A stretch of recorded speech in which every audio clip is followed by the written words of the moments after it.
Ascension of Moses. Chapter 1 to 2. The first lines of this book are non-extant. And it came to pass, in the 120th year of the life of Moses, that is, 2,500 years after the creation of the universe, that Moses called to himself Joshua, son of Nun, a man approved by the Lord, in order that Joshua might become the successor for the people, and for the tent of the testimony, which contained all the holy objects, and in order that he might lead the people into the land which he had promised to their fathers, the land which Moses in the tent had declared by the covenant and the oath that God would give the land through Joshua. Therefore, Moses spoke to Joshua, "And promise me that you will do everything which has been commanded in such a way that you will be blameless. And this is what the Lord of the universe has decreed. For he created the universe on behalf of his people. But from the beginning of the universe, he did not make this design of creation openly known, in order that the nations might be found guilty. Yes, that they might abjectly declare themselves guilty by their own discussions. Accordingly, he designed and devised me, and he prepared me before the foundation of the universe to be the mediator of his covenant. Therefore, I shall speak plainly to you. The years of my life have come to an end, and in the presence of the entire community, I am going to sleep with my fathers. But take this writing, so that later you will remember how to preserve the books which I shall entrust to you, and you shall arrange them, and anoint them with cedar, and deposit them in earthenware jars in the place which God has chosen from the beginning of the creation of the universe, a place where his name may be called upon until the day of recompense, when the Lord shall visit them in the consummation of the end of the days. Under your leadership, the people will enter into the land which God determined and promised to give to their fathers. In that land, you shall bless them, and give to each of them their individual portions. And you shall firmly establish a kingdom for them, and with discernment and righteousness you shall release local magistrates in accordance with the will of the Lord. And it shall come to pass that 5 years after they have entered their land, they shall be ruled by leaders and princes for 18 years. And during a period of 19 years, the 10 tribes will separate themselves. And the 12 tribes will move the tent of his testimony to the place where the God of the heavens will build a place for his sanctuary. And the 2 holy tribes will be settled there. But the 10 tribes will establish for themselves their own kingdom, with its own ordinances. And the 2 tribes will offer sacrifices in the chosen place for 20 years. And 7 will strongly build the walls, and I will protect 9. But 4 will violate the covenant of the Lord and defiled the oath which the Lord made with them. And they will offer their sons to foreign gods, and they will set up idols in the sanctuary in order to worship them. And in the house of the Lord they will perpetrate idolatry, and carve images of all sorts of beasts, many abominations.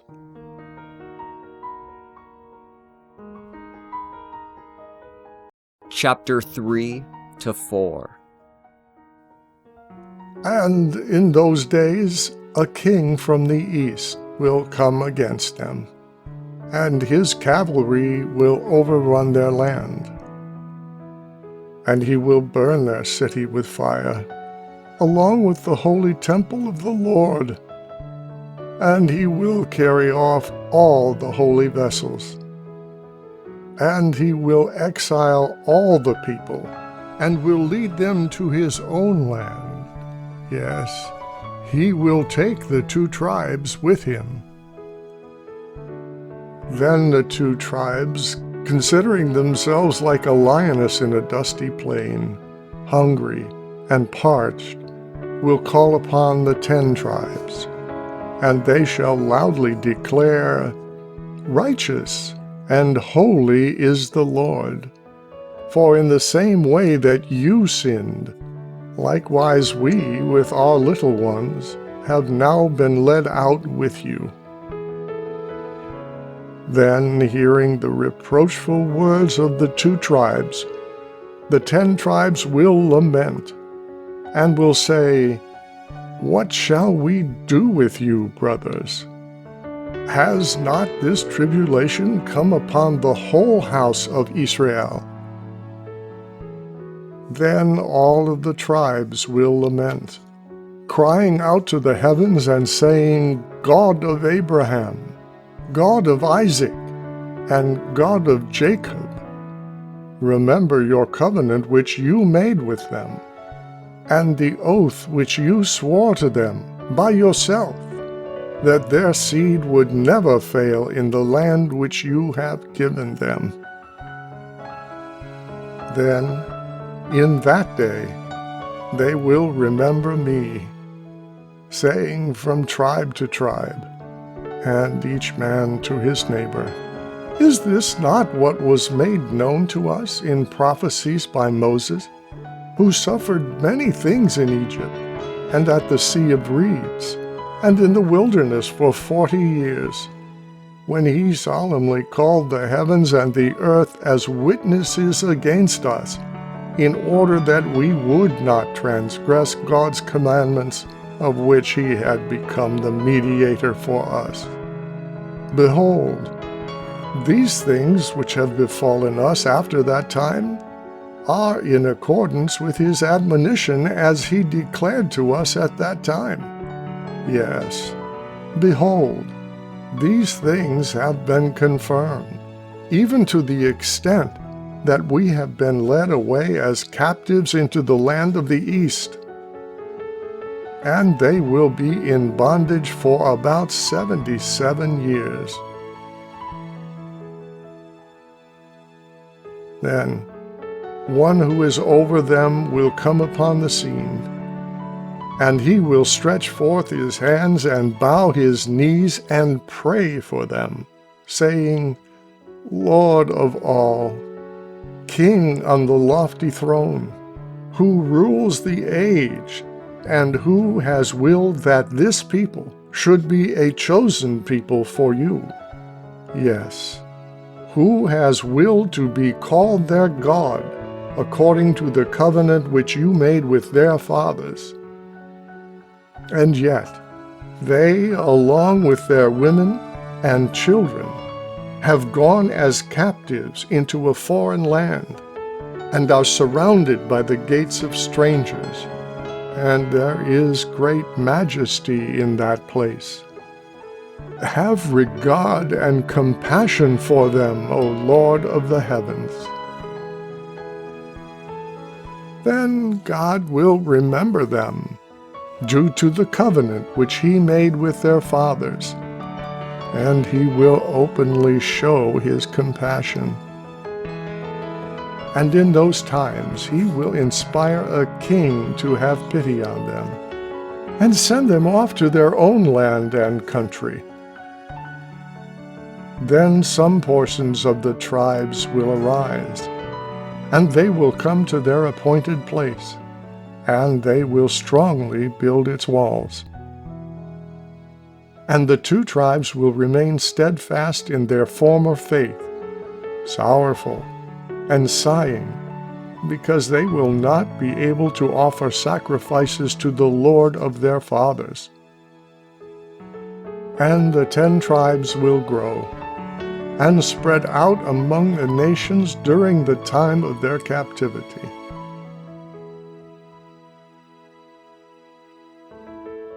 Chapter 5 to 6. And when the times of chastisement come near, and punishment arises through the kings, who share their crimes, yet punish them, then they themselves will be divided as to the truth. Consequently, the word has come to pass. They will turn aside from righteousness and approach iniquity, and they will pollute the house of their worship with the customs of the nations, and they will go a-whoring after foreign gods. For they will not follow the truth of God, but some of them will pollute the high altar with the very offerings which they place before the Lord. They are not priests, but slaves, yes, sons of slaves. For in those times, those who are the leaders, their teachers, will become admirers of avaricious persons and accept gifts, and they will pervert righteousness by accepting bribes. Therefore their city and the full extent of their dwelling places will be filled with crimes and iniquities. They will have judges in their midst, who will act with impiety toward the Lord and will judge as each one pleases.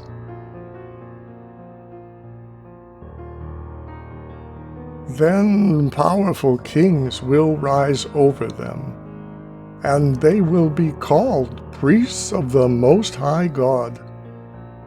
They will perform great impiety in the Holy of Holies. And an insolent king, who will not be of a priestly family, will succeed them. He will be a man rash and perverse, and he will judge them as they deserve. And he will shatter their leaders with the sword, and shall do this to each one in secret places, so that no one will know where their bodies are. He will kill both the old and the young, and shall show mercy to no one. Then the fear of him will be bitter to them in their land. And for 34 years he will execute judgments upon them as the Egyptians had done, and he will punish them.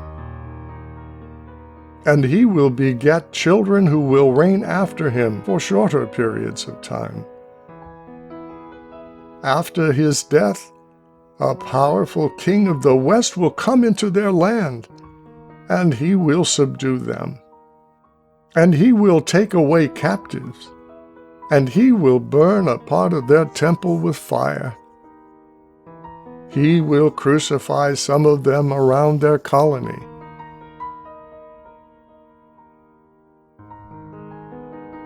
Chapter 7 to 9. And when this has taken place, the times will quickly come to an end. The 4 hours, 9 tribes, 3, 7, in the third part of 2, and destructive and impious men will rule, who represent themselves as being teachers. And these men will arouse the wrath of their souls, for they will be deceitful men, pleasing only themselves, false in every way imaginable, and who love feasts at any hour of the day, devouring, gluttonous. Several non-extant lines are missing here.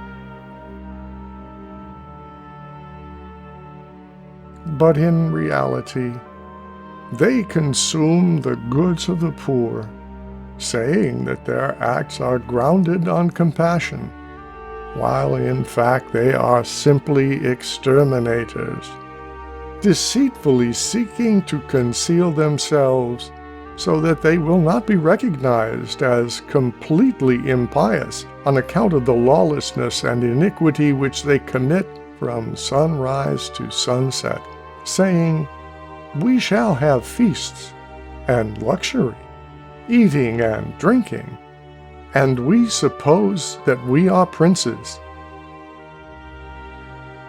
And though their hands and their minds will touch impure things, yet their mouths will speak enormous things, and they will even say, "Do not touch me, lest you pollute me in the position I occupy." And a second punishment will come upon them, and wrath such as has never happened to them from the creation till that time, when he will stir up against them a king of the kings of the earth, and one who has supreme authority, who will crucify those who confess their circumcision, and those who kill it. He will torture and hand them over to be led to prison in chains. And their women will be given to the gods of the nations, and their young sons will be cut by physicians in order to bring forward their foreskins. And others among them will be punished by tortures, and by fire, and by sword. And they will be compelled to publicly bear idols which are no less polluted than those that contain them. And likewise, they will be compelled by their torturers to enter into their secret place, where they will be compelled to outrageously revile the word, and finally, to revile both their laws and what they had placed upon their own altar.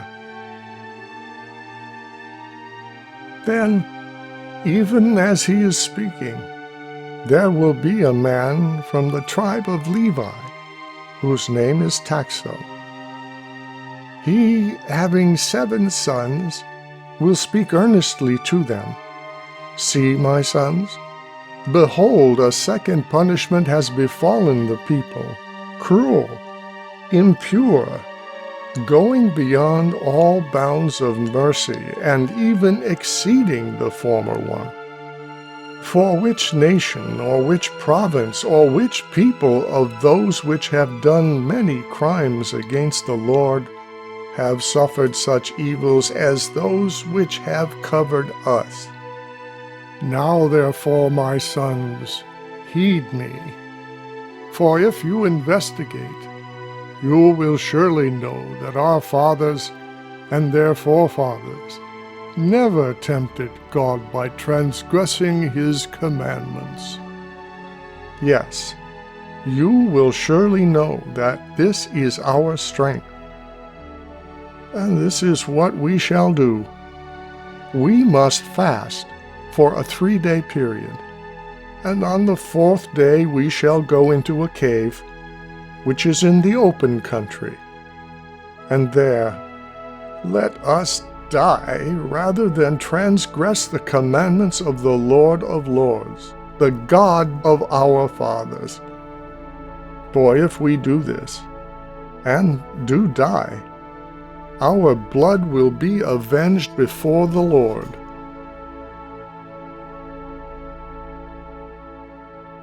Chapter 10.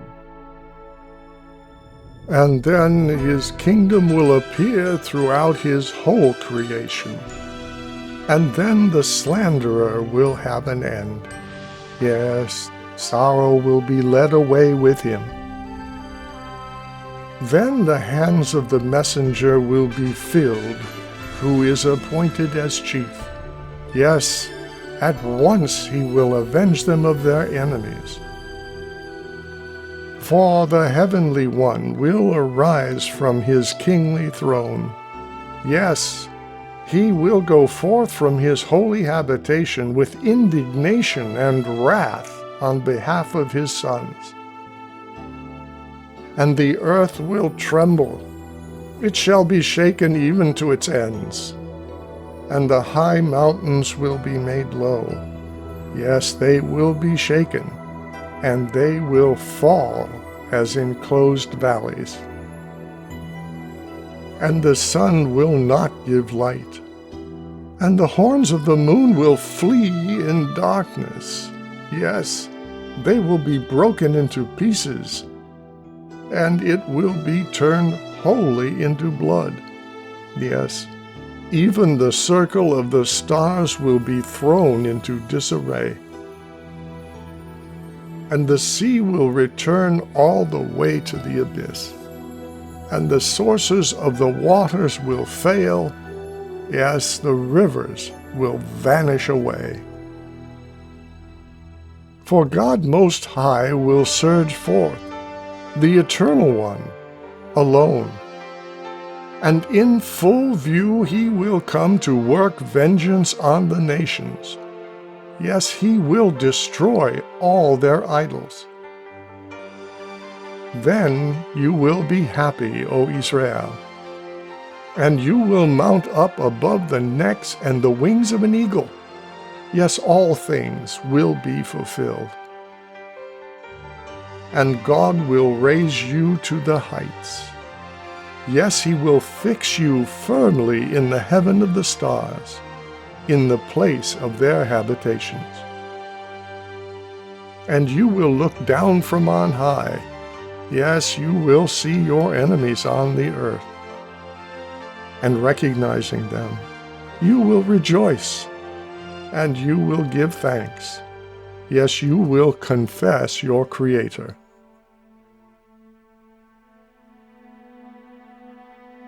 But you, Joshua son of Nun, keep these words and this book. For from my death, my ascension, until his coming there will pass 250 times. And this is the course, times which come until they are consummated. However, I shall be asleep with my fathers. Therefore you, Joshua son of Nun, be strong. God has chosen you to be my successor in the same covenant.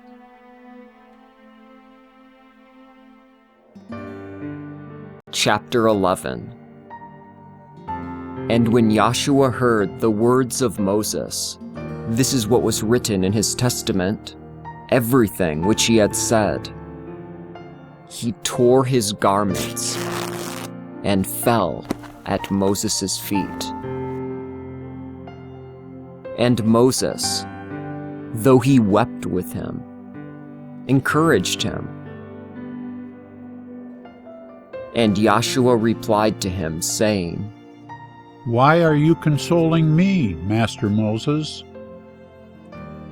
And how can I be consoled concerning that bitter message which you spoke, which has come out of your mouth, a message full of tears and lamentation, that you are departing from this people? What place will receive you? Or where will the marker of your tomb be? Or who, as a man, will dare to move your body from place to place? For accordingly, there are tombs in the earth for everyone who dies. But your tomb is from the rising to the setting of the sun, and from the south to the limits of the north. The entire universe is your tomb. Now, Master, you are going away, and who is going to sustain this people? Or who is going to have compassion on them? And who is going to be a leader for them on their way? Or who is going to pray for them, not omitting a single day, in order that I may lead them into the land of their forefathers? Therefore, how can I be a guardian of this people, as a father is to his only son, or as a mother is to her virgin daughter who is being prepared to be given to a husband? Or as a mother who is disquieted, guarding her daughter's body from the sun, and seeing to it that the daughter's feet are not without shoes when she runs upon the ground? And how can I supply them with food, since they desire and drink as much as they please? For there were 600,000 of them. For they have, by your prayers, increased so much, Master Moses. And what wisdom and intelligence do I have, either to judge or give an opinion in the house of the Lord?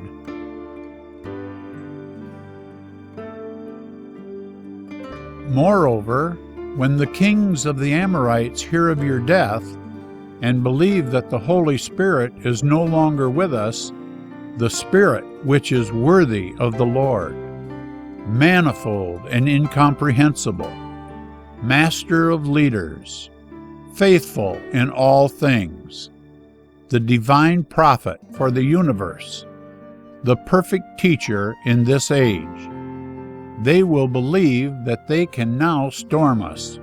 They will say, "Let us go up against them." If the enemy has even once acted impiously against their Lord, they now have no advocate who will bear messages to the Lord on their behalf, as did Moses, the great messenger. He, every hour, both day and night, had his knees fixed to the earth, praying and looking steadfastly toward him who governs the whole earth with mercy and righteousness, reminding the Lord of the covenant of their fathers and the resolute oath. They will say the following: "He is no longer with them. Therefore, let us go up and crush them from the face of the earth." Therefore, what will happen to these people, Master Moses?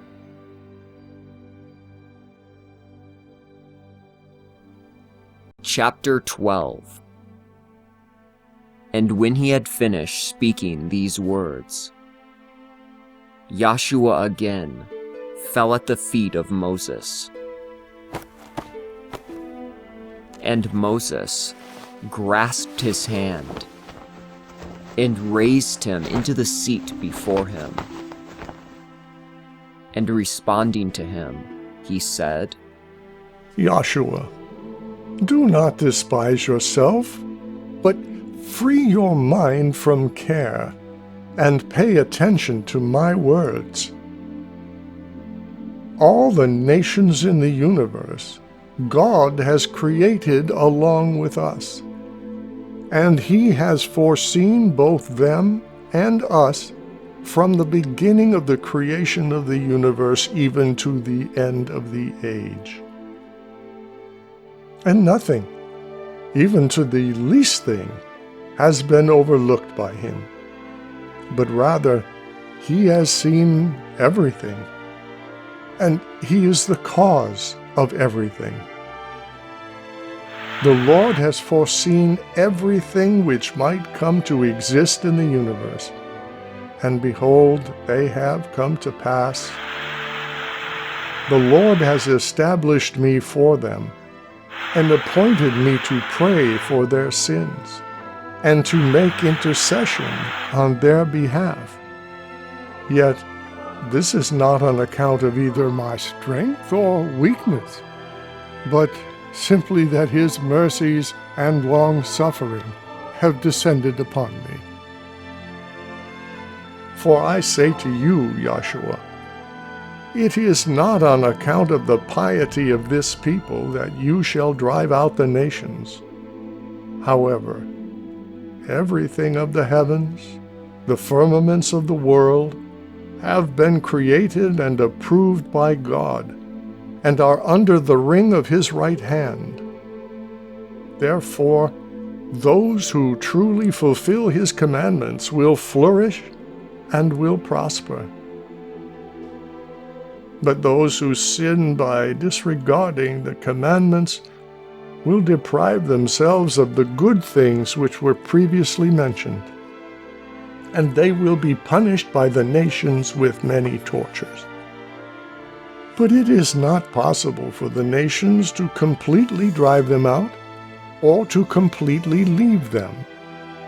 For God, who has foreseen all things in the ages, will go forth, and his covenant has been established, and by the oath which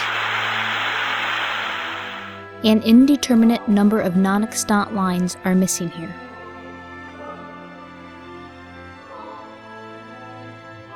Conclusion. The remainder of this book is non-extant, but a possible summary has been composed using the surviving fragments, most of which derive from the quotations of various early writers who had this book still in their possession. And Moses said to Joshua, son of Nun, let us go up into the mountain. And when they had gone up, Moses saw the land of promise, and he said to him, go down to the people and tell them that Moses is dead.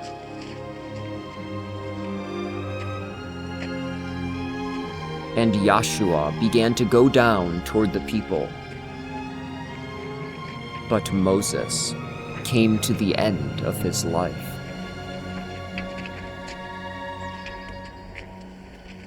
When Moses died on the mountain, Samael, the slanderer, tried to bring his body down to the people so that they might make it a god. But Michael, the chief messenger, commanded by God, came with other messengers to take it, in order to have it buried. But Samael would not allow him to remove the body to be buried. Wishing to deceive, he resisted him, and they argued. The slanderer said, the body is mine, for I am the master of material things.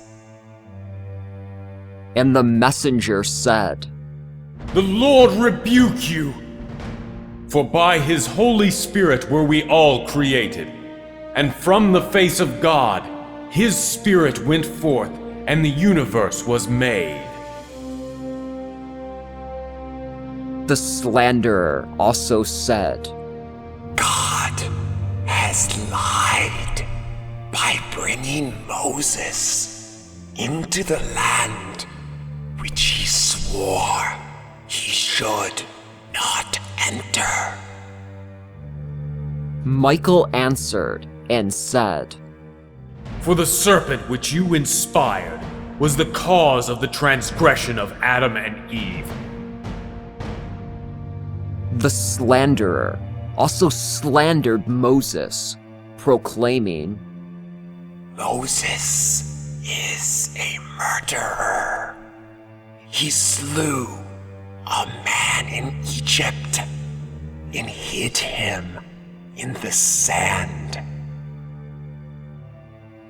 And because of this, the slanderer would not allow him to receive the honorable burial. Michael, the chief messenger, did not tolerate the revilement against him. Yet, since he lacked authority, he dared not bring a reviling judgment against him. Instead, he declared to the slanderer, "The Lord rebuke you, slanderer!" Then Michael prayed to God, and the Lord, in answer, sent thunder and lightning out of the heavens.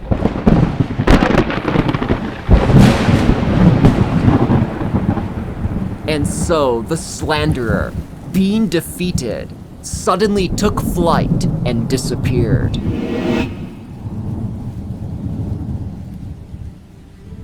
It seemed that, then, some cloud or shining light came upon the place, obscuring it and walling it off from the onlookers, so that they might not know the location of his grave. But Joshua, son of Nun, saw this spectacle from above, when he, along with Caleb, was lifted up by an unseen power.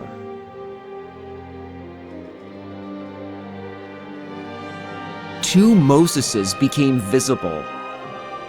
Indeed, one was alive in the unseen power, but the other was dead in the body. Indeed, the one went along with the messengers as their companion, where a new name was given to him in the heavens, Melchi. But the other, by the command of God, was removed by the chief messenger Michael and committed to the earth, being honored with a burial in the ravines on the mountains, where Michael buried him with his own hands.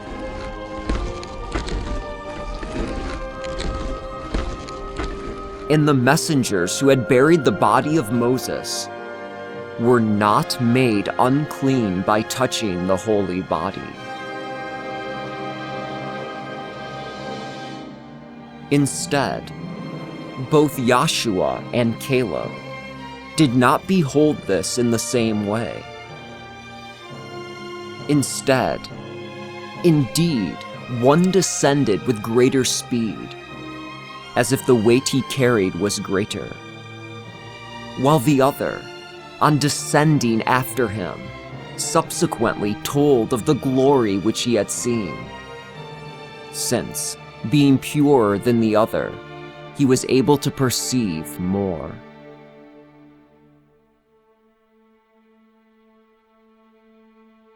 Uncertain fragments. Possible fragment number 1. And in the book of the mystic words of Moses, Moses himself prophesied about David and Solomon. About Solomon, he foresaid the following: And God shall pour forth upon him wisdom, and righteousness, and full knowledge, and he shall build the house of God.